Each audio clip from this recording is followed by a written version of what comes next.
여러분, 우리가 일상의 복들이 있죠. 일상은 계속됩니다. 중간중간 많은 응답이 있고 이렇습니다. 그러나 이렇게 하나하나 고사리 같은 복이 있어요. 하지만 그 크신 전능하신 창조주 하나님의 그 큰 한 움큼의 복이 임하는 애가 있을지어다. 그 큰 한 움큼의 복이 뭔지 아세요? 여러분, 예수님을 만난 것입니다.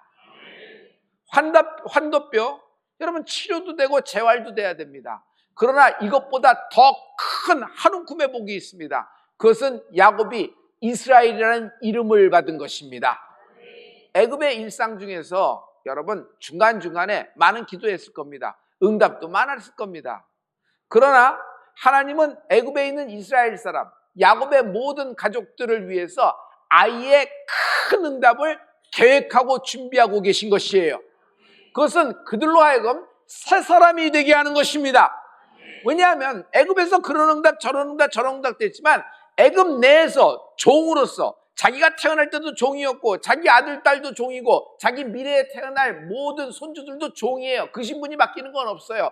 그 아래서 바로의 애굽법 밑에서 사는 겁니다. 땅 한 평을 이렇게 텃밭을 갖는다고 그래도 그거 있어. 여기서 이전해서 나일강 쪽에 가까이 간데도 애굽에서의 움직임이에요. 그러나 하나님은 이들을 위하여 새 사람, 즉 출애굽을 예비하고 계신 것입니다. 출애굽은 뭐예요? 새 법이 임한 겁니다. 홍해가 갈라진다, 그런 법이 없어요. 구름기둥과 불기둥을 따라간다, 만나가 내린다, 메추라기를 몰아주신다, 바위에서 생수가 난다, 이런 법이 어디 있어요? 이런 법이 있어요. 여러분, 하나님을 만나는 사람은 새 사람이 되는 것입니다.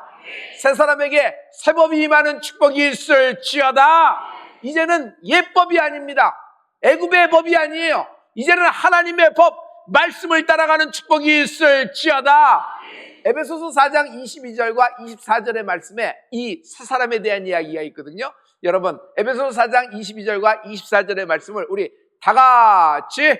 너희는 유혹의 욕심을 따라 썩어져가는 구습을 따르는 옛사람을 벗어버리고 오직 너희의 심령이 새롭게 되어 하나님을 따라 의와 진리의 거룩함으로 지으심을 받은 새 사람을 입으라. 오늘 새 사람을 입는 여러분 되길 예수님으로 축원합니다. 하나님을 만난 사람은 새 사람이 되는 것이에요. 여러분, 말씀이 있죠. 저는요 이렇게 생각해요. 말씀 속에 피가 있다. 말씀을 들으면 차가워져요, 뜨거워져요? 말씀을 들으면 여러분 침울했던 마음도 생기가 돋습니다.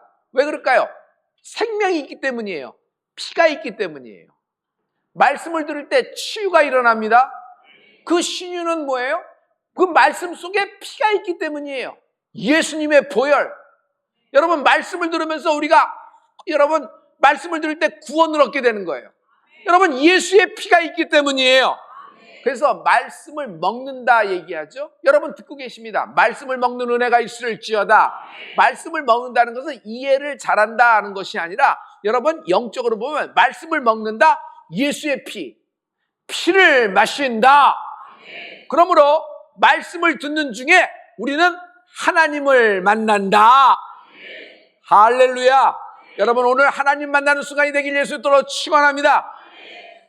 아브라함과 사라가 99세예요. 절망의 때예요. 이제는 아들 얘기, 자손 얘기 이제 그만해요. 왜냐하면 서로 불편하잖아요.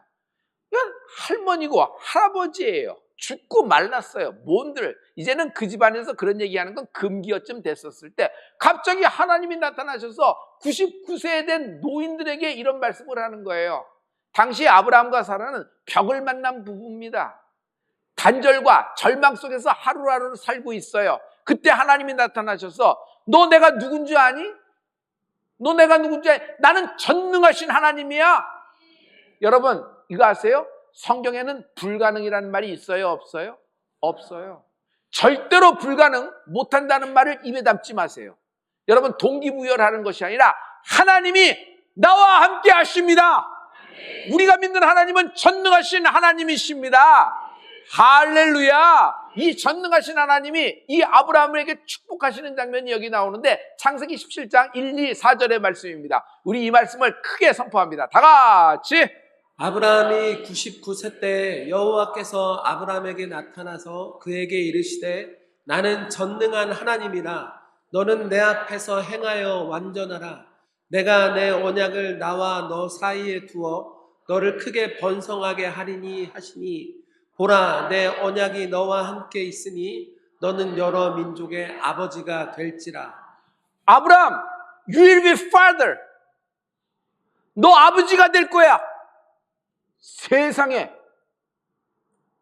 벽을 만난 할아버지에게, 이제는 열조로 돌아갈 날을 기다리고 있는 사람에게 모든 생산, 모든 것이 끊어졌고 모든 금기어예요. 이 부부에게는 더 이상 이것이 상처가 되잖아요. 너무 오랫동안 지속됐기 때문에.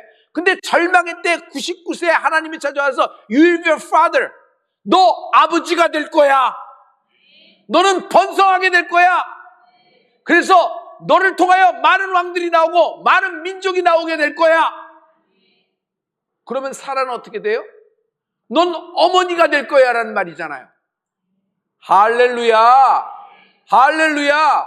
여러분, 인생에서 벽을 만날 경우가 있어요. 작년에 벽을 만나셨어요? 여러분, 올해 들어오면서 벽 너머에 하나님을 바라보는 은혜가 있을지어다. 벽 너머에 계신 하나님은 내가 받을 응답을 준비하고 예비하고 나를 기다리고 계시다. 받을 응답이 있는 것입니다.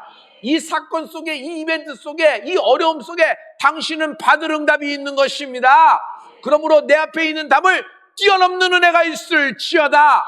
여러분, 시편 18편 29절에 보면 지금 밑에 나가고 있죠. 다윗은 많은 벽을 만났습니다. 상상도 못하는 벽을 만났어요. 하지만 언제나 자기 힘으로 뛰어넘은 거 아닙니다. 말씀으로 뛰어넘었어요. 예배하면서 뛰어넘고 찬양하면서 뛰어넘었어요. 그래서 그 고난 중에 많은 벽을 만났을 때, 많은 억울함을 당했을 때 그가 주옥 같은 시편을 적어냅니다. 주옥 같은 시를 쓰며 주옥 같은 하나님을 찬양한 것이 시편에 있죠. 하지만 그가 편안했을 때, 모든 것이 뻥뻥 뚫렸을 때, 여러분, 이스라엘의 가장 노래 잘하는 이가 단 한 편의 시편도 쓰지 못하는 점을 볼 수 있어요. 여호와는 나의 목자시니 내게 부족함이 없으리로다. 이것은요, 사망의 음침한 골짜기를 통과하면서 푸른 초장, 벽 너머의 푸른 초장을 바라보며 담을 뛰어넘는 다윗의 믿음이 여러분에게 있기를 예수님으로 축원합니다. 어떻게 하면 담을 뛰어넘을까요? 내가 뭐 힘을 내면, 하반신이 길거나 점프력이 좋으면 뭐 훈련을 하면 될까요? 오직 기도뿐이다. 그러므로 구하지 않으면 국물도 없는 거예요. 야고보서 4장 2절의 말씀인데 우리 이 말씀을 다 같이 선포하십니다. 우리 다 같이. 너희는 욕심을 내어도 얻지 못하여 살인하며 시기하여도 능히 취하지 못함으로 다투고 싸우는도다. 너희가 얻지 못함은 구하지 아니하기 때문이요. 얻지 못하면 구하지 않기 때문이다. 여러분, 하나님께 구하고 찾고 두들기는 은혜가 있을지어다. 여러분, 하나님께 구하고 찾고 두드리는 사람에겐 하나님이 새법을 임하게 하십니다. 여러분, 새해 배부르게 될 것입니다. 너희가 배부르리라. 나를 하나님이 어떻게 배부르게 하세요? 새법이 임한다. 애굽에서는 애굽법을 살아야 돼요. 그러나 출애굽에서는 무슨 법이요? 새로운 법. 구름 기둥과 불 기둥이 법이요. 하나님 말씀이 법이라는 것이에요. 여러분, 말씀을 따라가는 은혜가 있을지어다. 할렐루야. 할렐루야. 이런 놀라운 역사가 있기를 예수를 믿도록 축원합니다. 여러분, 상황과 환경과 날씨, 심지어 세계의 정세, 세계의 법들 막 충돌하면서 막 질서가 막 이렇게 되면서 막 여러분 크레이하고 있는 거, 긴장 상태에 있는 걸 여러분 알 거예요. 근데 이것을 결국 하나님의 말씀에 의해서 조종하시는 분이 하나님이십니다. 할렐루야. 그래서 아무리 내가 길고 날고 껴봤자 그냥 프라이팬 안에 개구리란 말이에요. 그 안에서 왔다 갔다 하는데 하나님은 어때요? 개구리 같은 나, 움츠리고 있는 나를 전능하신 하나님이 나를 턱 잡아들어서 아주 그냥 대양 넓은 강에다 그냥 하나님이 팍 쏟아내면서 마음껏 뛰어보라 하면 여러분, 개구리가 어때요? 뒤로 가는 겁니다. 처음엔 뒤로. 근데 어떻게 개구리는 점프할 때 한 길 자기 키보다도 높게 점프하는 거예요. 할렐루야. 우리 아버지가 나보고 넌 개구리 같다 그런 적이 있어요. 그래서 내가 그걸 꼭 기억해요. 여러분, 저 같은 분이 있어요. 계속 갈 때마다 움츠리고 뒤로 간 분이 있어요. 그러나 이 뒤로 간 것이 도움닫기가 돼서 여러분 엄청난 속도로 점프하는데 내 길보다도 높게 점프하게 되리라. 할렐루야. 새법이 임하게 된다. 120명 마가다락방 문도 120문도들은 성령이 누군지 몰랐어요. 그러나 예수님이 승천하시면서 기도하며 기다리라 그랬습니다. 말씀에 순종한 것이에요. 그래서 그들이 전혀 기도에 힘쓰는 중에 보혜사 성령을 받게 됩니다. 여러분, 성령님은 눈에 보여요, 안 보여요? 안 보여요. 그렇지만 그들이 방언을 말하기 시작을 하는 것입니다. 할렐루야. 예루살렘에 예수님의 복음이 폭발되기 시작한다. 예루살렘에 하나님의 새법이 전파되기 시작한다. 우리는 당연한 거라고 생각하지만 당시에 예수님의 천국 복음이라는 것은 그들에겐 듣도 보도 못한 거예요. 들으면 안 된다고 생각한 것이에요. 그런데 예수님의 복음이 전파되면서 지상 최초의 교회가 세워지면서 사도행전적인 역사가 일어나며 성령 강림의 역사가, 이 역사가 교회를 통하여 놀라운 속도로 퍼져나가기 시작하게 되는 것입니다. 그러므로 성도 여러분, 하나님은 전능하시지만 기도 없이 거저주시진 않습니다. 여러분, 기도하면은 어머니 기도가 있는 사람, 가족 중 누구의 기도가 있는 사람, 당신은 결정적인 순간이 임하게 될 것입니다. 여러분, 우리가 결정적인 순간이라 그러면 뭐 하나 깨타고 뭐 하나 얻어내고 뭐 하나 장착하는 것으로 생각하는데, 결정적인 순간은, 나의 결정적인 순간은 하나님을 만난 순간이다. 인간은 하나님을 만나지 않고는 채워지지가 않고, 인간은 하나님을 만나지 않고는 자기 인생을 몰라요. 뭐가 뭔지도 모르고 사는 것이 자기 인생이란 말이에요. 그렇게 다 갖고 그렇게 다 있어도 여러분, 내가 돌아갈 곳이 어딘지를 하나도 모르고 있단 말이에요. 여러분, 하나님을 만날 때 내가 여태껏 살았던 나의 철학, 나의 사상, 나의 사고방식이 무너지게 돼 있어요. 내 고집이 다 무너지게 돼 있어요. 그게 왜 그러냐면 하나님의 이론이 승해서 그런 것이 아니라 창조주를 만난 거예요. 내 아버지를 만난 거예요. 나도 모르는 감정, 한 번도 들어보지 못했던 내 감정이 드는 거예요. 영적인 감정이며 이것이 마음으로 되는데 심장이 막 울리고 막 눈에서 눈물이 쏟아지는데 내가 왜 이러지 하는데 자기도 모르지. 왜냐하면 너무 처음이고 너무 어색하니까. 그리고 당황할 수밖에 없어요. 근데 그런 감정이 들면서 하나님을 만나는데 나중에 팡 터지는데 우리가 무너진다고 얘기하는데 무너지는 것이 아니라 하나님이 나를 붙잡는 순간입니다. 오늘 이런 경험을 하는 여러분 되기를 예수로 축원합니다. 여러분, 예수 믿으십니까? 예수 믿으세요. 교회라는 건물을 믿는 거 아니고 인간이라는 공동체를 믿는 것이 아니에요. 여러분, 글귀를 믿는 것이 아니라 어떤 사상을 믿는 것이 아니에요. 예수님을 믿어야 돼요. 예수님을 만나는 은혜가 있을지어다.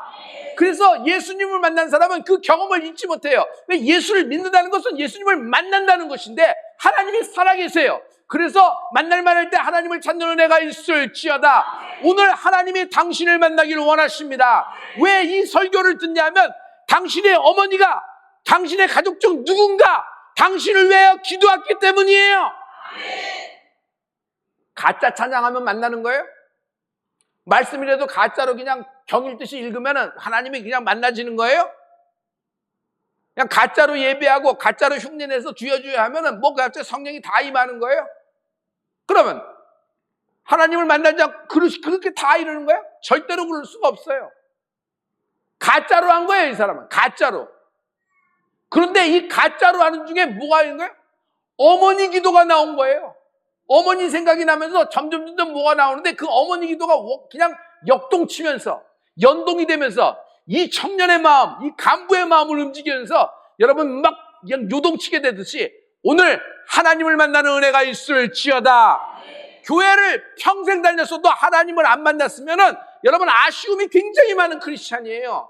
우리는 신앙생활 기독교인이라고 착하는 신앙이 아니라 우리는 기독교란 종교를 믿는 것이 아니에요. 예수를 믿는 거예요. 예수를 믿는다는 건 예수의 피를 먹는 은혜, 예수의 피를 마시는 은혜가 있을지어다. 오늘 하나님을 만나는 은혜가 있기를 예수로 축원합니다.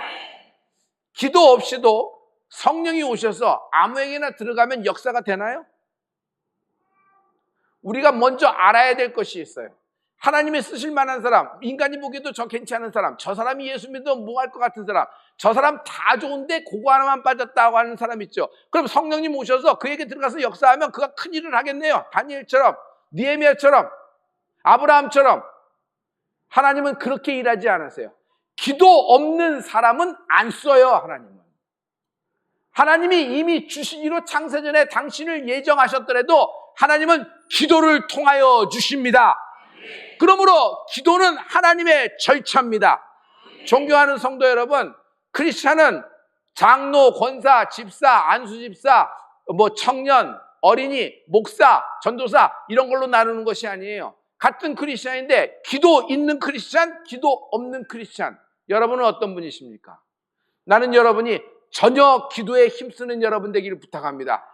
아무리 여러분 기도를 등 돌리고 하나님을 향하여 멀리 떠났어도 당신 도망갈 수 없습니다. 그 어머니 기도를 하나님이 지금 잊지 않고 들으셔서 당신을 붙잡고 있기 때문입니다. 할렐루야! 할렐루야! 나는 우리 아버지가 목회를 하면서 무릎 꿇는 걸 봤어요. 그날 밤 우리 어머니가 도우시더라고요. 그냥 막 소리를 지르면서 뭐하러 막 이러면서 막 터져나는데 저는 그 장면을 봤어요. 저는 그 장면을 보면서 난 저렇게 목회 안 한다. 난 절대로 싫다. 왜 저러시나? 쇼맨십도 아니고 제스처도 아니고, 아니 아들이 본다는 것을 알잖아요. 느낌으로. 제대로 저도 보지 못해요. 이렇게 지나가면서 이렇게 보잖아요. 근데 알잖아요. 듣잖아요. 근데 뻔히 아는데도 무릎을 꿇으시는 거예요. 내가 보고 있다는 걸 아는데도, 내가 듣고 있다는 걸 아는데도. 제가 아주 그냥 너무너무 싫은 나의 그런 기억의 그런 장면이에요. 여러분, 자기 아내와 자기 자식이 보는 앞에서 아버지가, 여러분의 남편이 사람 앞에 무릎을 꿇는다고 생각해 보세요. 딸이 보는 앞에서 아버지가 잘못했습니다 하고 머리 주고 무릎을 꿇는다고 생각해 보세요. 이 장면을 가족도 감당할 수가 없고, 이건 말할 수 없는 여러 가지가 나올 거예요. 자, 됐어요? 존경하는 성도 여러분, 제가 하나님이 당신을 배부르게 새법을 여러분에게 임하게 하기 위해서 어떤 일을 하셨는지 제가 가르쳐 드릴게요. 예수님은 그냥 동네 사람 앞에서 그런 것이 아니라 천하 만민이 보는 앞에서 온통 빨개지고 빨가벗고 여기 피를 흘리며 여기 가시면류관을 쓰고 그냥 원수 앞에서 무릎을 꿇으신 거예요. 십자가는 예수님의 무릎이에요. 십자가는 신의 무릎이에요. 그가 천하 만민 앞에서 무릎을 꿇었을 때 나는 그런 상상을 해요. 영화로 찍으면 천사들이 난리가 났을 거예요. 예수님! 그럴 필요 없습니다. 우리가 나서겠습니다. 그럴 필요 없어요. 그런데 예수님은 뭘 염두에 뒀을까? 우리를 염두에 둔 거예요. 우리를 사랑하기 때문에, 우리를 아끼기 때문에, 우리를 구원할, 우리를 영생을 주고 우리를 자녀 삼을 길은 이것밖에 없음을 알고 있기 때문에 하나님이 하늘보잘 내리시고 하늘보잘 버리시고 이 땅에 오셔서 천하 만민이 보는 벌건 테넷에 온통 빨개 벗겨져서 온통 맞고 가시면류관 찔리면서 채찍 맞으신 그 몸으로 그 무릎을 꿇으신 거예요. 나를 살리고자, 할렐루야, 나를 자유하고자. 여러분, 그게 없으면 자유함이 없어요. 내게 하나님의 자유를 주시고자, 애굽에 묶여 살지 말라, 종의 몸으로 살지 말라, 다시는 무서워하는 종의 영으로 살지 말라. 너는 자녀된 권세가 있다. 너는 하나님의 자녀된 사람이다. 그러면서 나에게 그 하나님의 영적인 자유를 주시고자, 부유와 은혜와 결실과 능력을 주시고자 천하만민 앞에 주님이 발개벗겨지면서 무릎을 꿇으신 거예요. 나를 살리셨다. 그분이 사흘 만에 부활하신 분이 예수님 되십니다. 할렐루야. 예수 믿는다는 건 뭐예요? 날 위해서 무릎 꿇는 예수님을 만나는 거예요. 우리를 생각해 보죠. 여러분, 하나님은 광야에 나왔을 때 그들이 불만을 말하고 하나님이 하신 일에 컴플레인을 하며 반대급부에 쓰고 하나님이 주신 가나안 땅에 대해서 우리는 메뚜기네, 저들은 기골이 장대하네, 이거 들어가면 죽네, 왜 주신다는 땅에 이미 사람이 돼 있어, 이거 속은 거 아니야, 차라리 애굽으로 돌아가자, 바로가 좀 우리를 용서할지도 모른다, 그럼 어떻게 그냥 들어가냐, 그러면 여호수아하고 저 모세는 처리하고 우리 들어가자, 별의별 얘기를 다 했습니다. 결국 어떻게 됐어요? 그 말 한마디, 그 제스처 한번, 그 선택 한번 때문에 그들은 광야에서 다 죽었어요. 다 죽었어요. 이것이 우리에게 지금도 교훈이 되지만 저는 이렇게 생각합니다. 우리는 어때요? 나는 그들보다 더하면 더했지 모자랄 것이 없다고 생각하는 것이 나의 인생이에요. 매일같이 불순종하고 매일같이 욕심을 내고 매일같이 불평을 하고 조금만 그래도 짜증을 내면서 내가 이렇게 하는데 내가 이러는데 그냥 온통 불편하면서 그냥 뚜둥tur렁거리고 하나님의 속을 있는 대로 썩혀드리고 지지고 볶고 다 했던 나의 과거, 나의 삶을 돌아보면 그냥 지지고 볶고 다 했어요. 나 신나고 나 원하고 나 뜻대로 안 된다고 하면서 지지고 볶고 다 했어요. 뭐가 뭔지도 살아갔던 나입니다.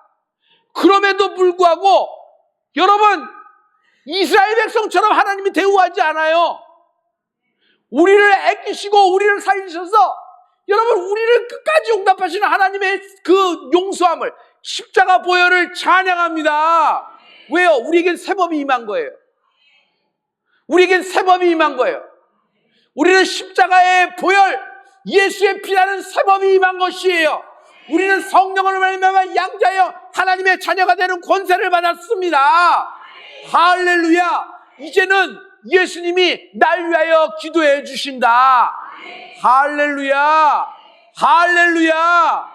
성령을 받은 복, 하나님이 나와 임마누엘함을 세상이 알게 하여 주시옵소서. 이것은 내 손으로 잡은 고사리만한 내 손으로 잡은 체리 5개, 6개의 복이 아니에요.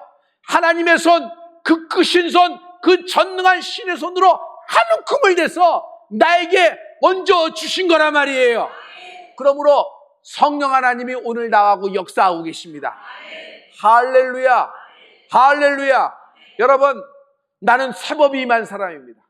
나는 정죄와 또 이렇게 판단, 심판이 예정된 사람이 아니라 하나님의 용서와 용납과 하나님의 예비한 상이 예비된 인생입니다. 그러므로 누가 나를 힐문하느냐, 누가 나를 송사하느냐, 누가 나를 판단하느냐, 나는 예수님의 보혈이 있는 사람이다. 나는 하나님을 만난 사람이 있는다. 내게서 나를 정죄하고 판단하고 송사하는 원수 마귀의 역사야, 나사렛 예수의 명이 끊어지라. 나사렛 예수의 명하노니 내 인생에서 꺼져라. 이 말 듣지 마세요, 절대로. 여러분, 하나님의 음성에 귀 기울인 여러분 되시기를 부탁합니다. 우리가 아무리 그냥 밑바닥같이 하나님의 마음을 그냥 스크래치를 내고 막 그랬어도 하나님은 나를 용서하시는 것입니다. 나를 받아주시는 것이에요. 그것이 하나님의 갈보리의 신의 무릎이다.